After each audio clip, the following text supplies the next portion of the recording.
Jika saya bertanya kepada anda, apakah yang berlaku di bumi ini 1.83 juta tahun dahulu? Mungkin sukar untuk kita bayangkan. Assalamualaikum dan salam sejahtera. Nama saya Isyirah dan saya berasal dari Lenggong, Perak.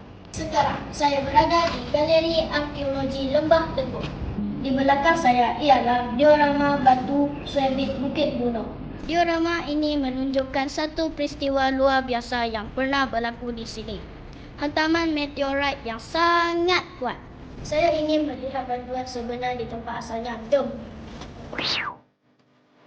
Sekarang saya berada di Bukit Buno.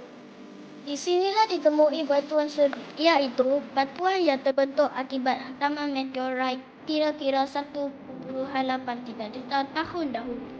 Bayangkan seketika langit yang tenang tiba-tiba digegarkan oleh sebuah meteorit yang jatuh ke bumi. Hantaman yang kuat menghasilkan batuan unik yang dipanggil serbit.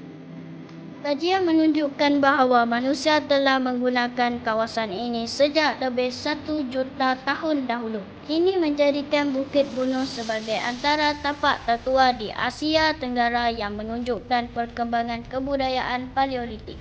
Malaysia di mata saya ialah sebuah negara yang menyimpan kisah yang sangat lama.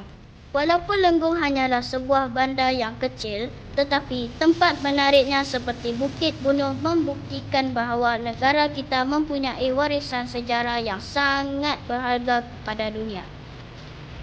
Sebagai generasi muda, saya berasa bangga kerana warisan ini berada di negara kita. Terima kasih dan selamat datang ke Lenggong.